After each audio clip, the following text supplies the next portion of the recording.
Dengarkan baik-baik. Apa yang akan saya bagikan mungkin akan mengguncang cara Anda memandang keberadaan.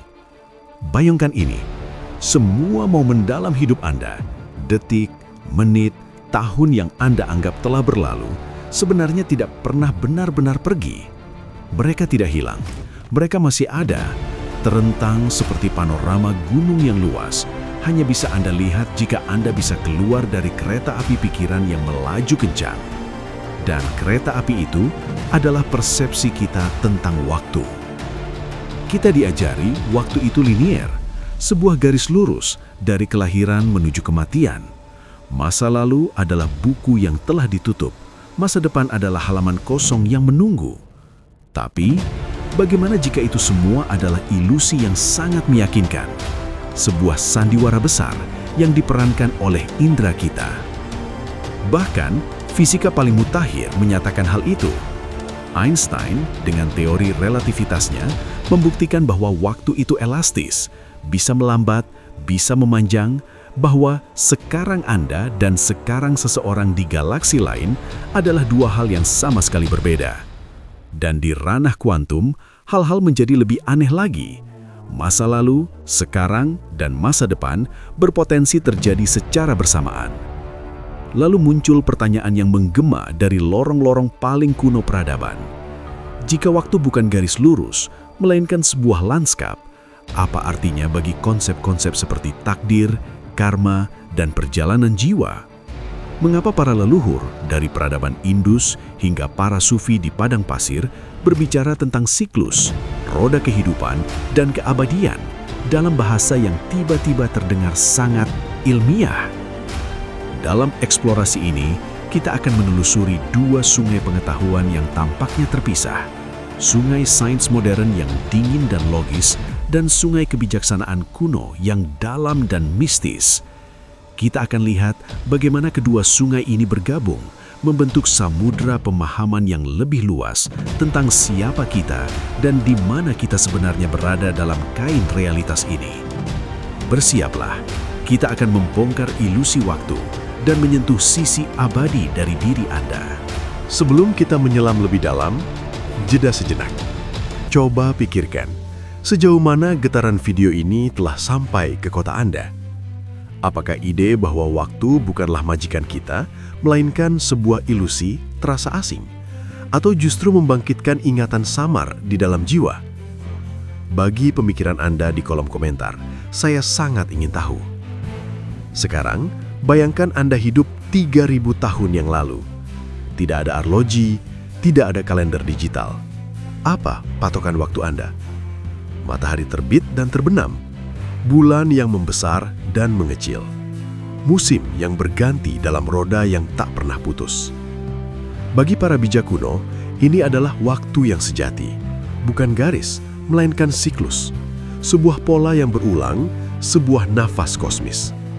Dalam tradisi Hindu, ada kala cakra, roda waktu yang agung, yang memutar semua ciptaan dalam siklus kelahiran, kehancuran, dan kelahiran kembali. Di Mesir kuno, Dewa Nekros Osiris mati dan bangkit, mencerminkan siklus tahunan Nil dan vegetasi, sebuah janji abadi tentang regenerasi. Dan di jantung padang pasir Arab, jauh sebelum jam mekanik, muncul pemikiran yang sangat canggih. Para filosof dan sufi membicarakan waktu dengan cara yang akan membuat fisikawan modern terkesima. Mereka membedakan antara dahar, waktu absolut, kekal, dimensi di luar ciptaan yang hanya milik Yang Maha Kuasa, dan zaman atau waktu relatif, terukur yang kita alami sebagai makhluk fana. Bagi mereka, keterikatan pada zaman inilah sumber penderitaan, karena itu adalah arus yang membawa kita menjauh. Sementara penyelaman ke dalam dahar, ke dalam kekinian yang abadi, adalah pintu gerbang menuju pembebasan. Lihatlah bagaimana Ibn Arabi, sang Syekh Akbar abad ke-13, menggambarkannya. Dia berbicara tentang hakikoh al-zaman, hakikat waktu. Baginya, waktu bukanlah suatu wadah yang kosong. Setiap momen adalah suatu penciptaan yang unik dan baru. sebuah manifestasi ilahi yang hadir dan lalu digantikan oleh momen berikutnya dalam sekejap mata. Masa lalu tidak ada lagi, masa depan belum ada. Yang ada hanyalah sekarang yang terus-menerus diperbaharui. Ini adalah gagasan yang sangat mirip dengan konsep block universe dalam relativitas, di mana semua momen ada secara bersamaan, dan juga beresonansi dengan teori kuantum tentang realitas yang tercipta dalam momen pengamatan. Mengapa pengetahuan ini terasa tersembunyi? Karena ia hidup dalam bahasa simbol, puisi, dan kontemplasi mendalam. Ia bukan untuk dihafal, melainkan untuk dialami. Saat dunia semakin materialistis, kita mengganti dahar dengan deadline dan siklus alam dengan garis kronologi yang kaku. Kita melupakan bahwa kita adalah bagian dari pola yang lebih besar, bahwa setiap tindakan kita, setiap pilihan adalah benang dalam tenunan yang tak terbatas, bergetar melalui apa yang mungkin kita sebut sebagai kehidupan sebelumnya dan selanjutnya. Ilusi waktu linear telah memisahkan kita dari kebenaran ini. Tapi kini, sains mulai mengejar ketinggalan. Fisika modern sedang mengukir jalan kembali ke pemahaman kuno dengan peralatan yang berbeda. Mereka menemukan kembali roda waktu. Dan ini membawa kita ke titik pergesekan yang paling memikat. Jika semua waktu pada hakikatnya ada sekarang, apa implikasinya bagi jiwa yang dikatakan mengalami banyak kehidupan? Bagaimana karma bekerja dalam lanskap waktu yang non-linear? Itulah yang akan kita kupas tuntas di bagian inti penjelasan kita selanjutnya. Sebelum kita menyelam lebih dalam, jeda sejenak. Coba pikirkan, sejauh mana getaran video ini telah sampai ke kota Anda? Apakah ide bahwa waktu bukanlah majikan kita, melainkan sebuah ilusi, terasa asing, atau justru membangkitkan ingatan samar di dalam jiwa? Bagi pemikiran Anda di kolom komentar, saya sangat ingin tahu. Sekarang, bayangkan Anda hidup 3.000 tahun yang lalu. Tidak ada arloji, tidak ada kalender digital. Apa patokan waktu Anda? Matahari terbit dan terbenam, bulan yang membesar dan mengecil, musim yang berganti dalam roda yang tak pernah putus. Bagi para bijak kuno, ini adalah waktu yang sejati, bukan garis, melainkan siklus. Sebuah pola yang berulang, sebuah nafas kosmis. Dalam tradisi Hindu, ada Kala Cakra, roda waktu yang agung, yang memutar semua ciptaan dalam siklus kelahiran, kehancuran, dan kelahiran kembali. Di Mesir kuno, Dewa Nekros Osiris mati dan bangkit, mencerminkan siklus tahunan Nil dan vegetasi, sebuah janji abadi tentang regenerasi. Dan di jantung padang pasir Arab, jauh sebelum jam mekanik, muncul pemikiran yang sangat canggih. Para filosof dan sufi membicarakan waktu dengan cara yang akan membuat fisikawan modern terkesima. Mereka membedakan antara dahar, waktu absolut, kekal, dimensi di luar ciptaan yang hanya milik Yang Maha Kuasa, dan zaman atau waktu relatif, terukur, yang kita alami sebagai makhluk fana. Bagi mereka, keterikatan pada zaman inilah sumber penderitaan, karena itu adalah arus yang membawa kita menjauh. Sementara penyelaman ke dalam dahar, ke dalam kekinian yang abadi, adalah pintu gerbang menuju pembebasan. Lihatlah bagaimana Ibn Arabi, sang Syekh Akbar abad ke-13, menggambarkannya. Dia berbicara tentang hakikat al-zaman, hakikat waktu. Baginya, waktu bukanlah suatu wadah yang kosong.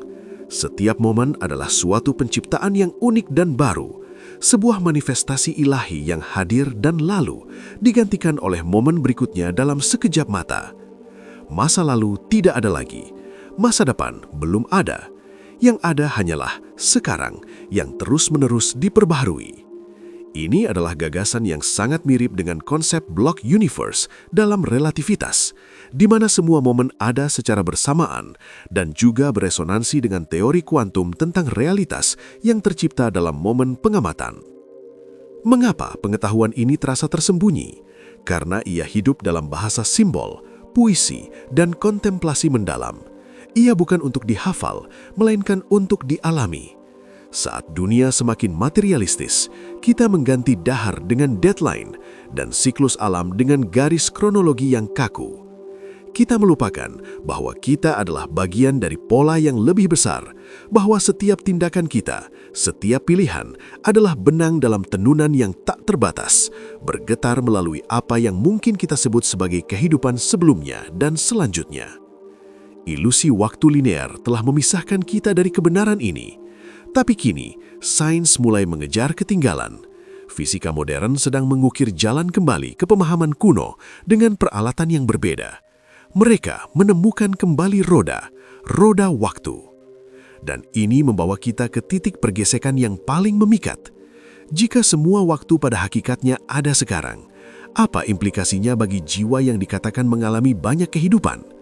Bagaimana karma bekerja dalam lanskap waktu yang non-linier? Itulah yang akan kita kupas tuntas di bagian inti penjelasan kita selanjutnya. Dan sekarang, sebelum kita melangkah lebih jauh, saya ingin Anda mengambil posisi yang nyaman. Tarik nafas dalam-dalam dan hembuskan perlahan. Biarkan ketegangan di pundak Anda meleleh. Anda bisa tetap menatap layar, namun izinkan pikiran Anda untuk meluas. Video ini bukanlah tontonan biasa. Ini adalah pengalaman. Setiap kalimat yang saya ucapkan adalah sebuah kunci. Dan untuk merasakan getarannya, Anda perlu hadir sepenuhnya. Tenang, terbuka, seperti permukaan danau yang tenang, siap memantulkan cahaya bulan purnama. Baiklah, mari kita lanjutkan perjalanan kita dengan kesadaran yang lebih jernih. Apa yang sebenarnya ditemukan Einstein? Dia menemukan bahwa waktu dan ruang adalah satu kain tenunan, ruang waktu. Dan kain ini tidak kaku, ia elastis. Ia bisa melengkung, tertekuk, dan bergetar oleh keberadaan massa dan energi. Bayangkan waktu bukan sebagai sungai yang deras, melainkan seperti madu yang kental. Di dekat benda masif seperti bumi, madu ini mengalir lebih lambat. Di dekat lubang hitam, ia hampir membeku. Sekarang mutlak tidak ada. Apa yang sekarang bagi saya, bisa jadi sudah menjadi masa lalu bagi Anda yang bergerak dengan kecepatan berbeda, atau masa depan bagi pengamat di galaksi lain. Konsekuensinya sangat mendalam. Ini berarti seluruh sejarah alam semesta, dari Big Bang hingga akhir zaman, bisa dilihat sebagai sebuah struktur permanen yang sudah ada, sebuah blok alam semesta di mana masa lalu, sekarang, dan masa depan sama-sama nyata dan hadir. Seperti sebuah buku yang sudah selesai ditulis, atau sebuah film yang sudah direkam di pita seluloid. Kita sebagai makhluk di dalamnya hanya merasakan ilusi pergerakan dari satu frame ke frame berikutnya. Lalu fisika kuantum datang dan menambah lapisan keanehan lainnya. Di tingkat partikel paling dasar, waktu kehilangan arahnya. Persamaan tidak peduli apakah waktu bergerak maju atau mundur. Eksperimen seperti pilihan yang tertunda menunjukkan bahwa sebuah partikel bisa memutuskan perilakunya di masa sekarang berdasarkan pengukuran yang akan kita lakukan di masa depan. Masa depan mempengaruhi masa lalu. Ini seperti jika keputusan Anda hari ini secara halus membentuk jalan yang Anda ambil kemarin. Dengarkan baik-baik implikasi dari dua pilar sains ini. 1. Waktu adalah dimensi, seperti ruang. Masa lalu tidak hilang, ia masih ada di sana, di suatu tempat. 2. Hubungan sebab akibat bisa bersifat dua arah. Masa depan dan masa lalu saling berbicara. Sekarang mari kita tilik sejenak dengan mata seorang mistikus kuno. Tidakkah ini terdengar familiar? Inilah esensi dari siklus dan karma. Karma bukanlah sistem penghitungan linier sederhana. Aku berbuat jahat hari ini, maka aku akan menderita besok. Itu pemahaman yang terlalu sederhana. Dalam landscape waktu non-linier, karma adalah jaring resonansi. Sebuah tindakan adalah sebuah getaran yang kuat yang dipancarkan ke seluruh kain ruang waktu. Getaran itu akan beresonansi dengan getaran yang serupa di masa lalu, di masa depan, atau dalam kehidupan paralel jiwa Anda. Penderitaan yang Anda alami hari ini bukan hukuman untuk kesalahan kemarin, tetapi gema dari sebuah pola tertentu, ketakutan, keserakahan, kehatian, yang masih bergetar dalam diri Anda dan menarik situasi yang selaras untuk memberi Anda kesempatan memperbaiki, memahami, dan melampauinya. Dan apa itu reinkarnasi dalam kerangka ini? Jika semua waktu ada bersamaan, maka kehidupan sebelumnya dan kehidupan mendatang mungkin bukan urutan linier. Mereka mungkin adalah ekspresi paralel dari jiwa Anda yang abadi, yang mengalami diri sendiri melalui banyak titik dalam landscape waktu yang luas ini, secara simultan, untuk belajar dan berkembang dalam dimensi yang tak terbayangkan. Pikiran Anda mungkin mulai berputar. Itu wajar. Kita sedang mencoba memahami samudra dengan menggunakan cangkir. Tapi tetaplah tenang. Bernafaslah. Biarkan konsep ini meresap, bukan hanya dicerna oleh logika, tetapi dirasakan oleh intuisi. Karena di bagian selanjutnya, kita akan menyelam lebih dalam lagi. Kita akan membongkar mitos terbesar tentang takdir dan menemukan titik di mana kehendak bebas kita bertemu dengan landscape waktu yang sudah terbentang. Pengetahuan tanpa penerapan hanyalah hiasan pikiran. Jadi, bagaimana kita yang masih hidup dalam dunia yang terjebak dalam ilusi waktu linear bisa memanfaatkan kebenaran yang dalam ini? Bagaimana kita bisa hidup sedikit lebih seperti penduduk Dahr sambil tetap memenuhi tanggung jawab di zaman? Ini bukan tentang menghilang ke gua atau mengabaikan jam. Ini tentang pergeseran persepsi yang akan mengubah kualitas setiap momen hidup Anda. Pertama, ubah hubungan Anda dengan momen sekarang. Setiap kali Anda merasa terjebak dalam penyesalan masa lalu atau kecemasan masa depan, ingatlah ini. Keduanya, dalam cara yang sangat nyata, adalah hantu. Mereka adalah bayangan yang diproyeksikan oleh pikiran Anda ke atas kanvas waktu yang sebenarnya statis. Latih diri untuk kembali ke sensasi fisik sekarang. Nafas Anda, bunyi di sekitar, berat tubuh di kursi. Disinilah kekuatan Anda yang sesungguhnya. Di sini, di sekarang yang kekal inilah, Anda bisa memilih respons baru, memancarkan getaran baru ke dalam jaring takdir Anda sendiri. Kedua, pahami tindakan Anda sebagai benang abadi. Setiap perbuatan baik, setiap kata penuh kasih, setiap momen kejujuran dan integritas bukan hanya untuk masa depan Anda. Menurut pemahaman waktu non-linier, getarannya langsung terajut ke dalam seluruh tenunan keberadaan Anda, melintasi apa yang Anda sebut masa lalu, sekarang, dan masa depan. Anda bukan sedang mengumpulkan pahala untuk nanti. Anda sedang memperindah pola jiwa Anda yang abadi pada saat ini juga. Begitu pula dengan tindakan yang kurang baik, ia segera mengaburkan pola itu. Ini menjadikan etika dan moralitas bukan sebagai aturan eksternal, tetapi sebagai higienitas spiritual yang langsung dan mendesak. Ketiga, lihat tantangan sebagai resonansi, bukan hukuman. Saat kesulitan datang, alih-alih bertanya, apa kesalahan masa laluku? Cobalah tanyakan, pola apa dalam diriku yang beresonansi dengan situasi ini? Apakah ini adalah gema dari ketakutan yang perlu kuhadapi? Dari kesombongan yang perlu ditundukkan? Dari pelajaran yang belum tuntas? Pendekatan ini mengubah Anda dari korban takdir yang pasif menjadi petualang spiritual yang aktif, yang menggunakan setiap momen, bahkan yang pahit, sebagai alat untuk memahami dan menyempurnakan diri. Keempat, praktikan tafakur atau kontemplasi mendalam.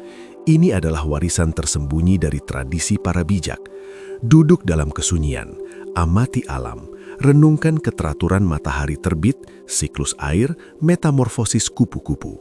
Dalam keheningan ini, pikiran linier Anda akan melambat, dan Anda mungkin sesaat menyentuh rasa dahar, perasaan berada di dalam sesuatu yang jauh lebih luas dan lebih tenang daripada drama waktu sehari-hari.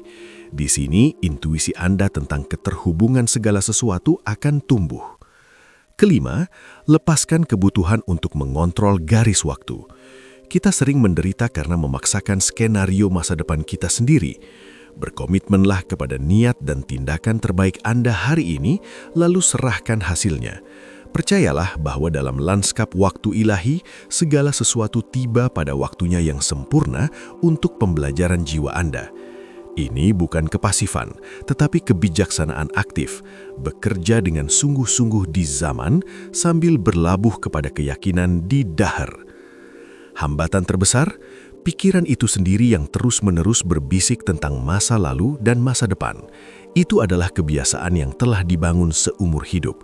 Mulailah dengan kecil, satu nafas penuh kesadaran sehari, satu momen di mana Anda berhenti dan berkata, "Di sini, saat ini, aku hadir." Ketika Anda mulai hidup seperti ini, sesuatu yang ajaib akan terjadi. Kecemasan akan berkurang, rasa syukur akan membesar. Dan Anda akan mulai merasakan, bahkan hanya sesekali, bahwa Anda bukanlah pelampung yang diombang-ambingkan arus waktu.